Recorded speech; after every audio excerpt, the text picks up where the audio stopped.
जसंच पंतप्रधान नरेंद्र मोदी साहेबांनी आदेश दिला की इंधन वाचवायचं आहे आपल्याला, तसंच आपले देवाभाऊ जे आहे पेट्रोल वाचवायचं आहे, तुम्ही मेट्रो ट्रेन यूज करा. तसंच आपले देवाभाऊ बाईकवरती निघाले आणि आज तो कमाल झाला. त्यांची जे बायको आहे ते त्या सायकलवरती निघाली.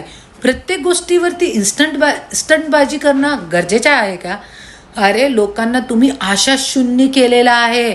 आज युवांच्या हातामध्ये, महिलांच्या हातामध्ये, कोणत्याही व्यक्तीच्या हातामध्ये काम काही नाही आहे. कुठे जाणार सायकलवरती, कुठे जाणार बाईकवरती?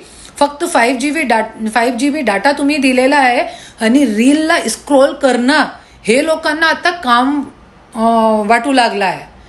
त्याच्यासाठी तुम्हाला जास्त प्रत्येक गोष्टीच्या स्टंटबाजी मीडियाच्या समोर आणि नौटंकी करणं बंद करा. लोकांच्या हातामध्ये काहीतरी काम द्या. पेट्रोल पाणी असंच वाचतोय, कुठे जात नाही लोक. तुम्ही असा लोकांना कुठे जाण्यासारखा ठेवलेलाही नाही आहे.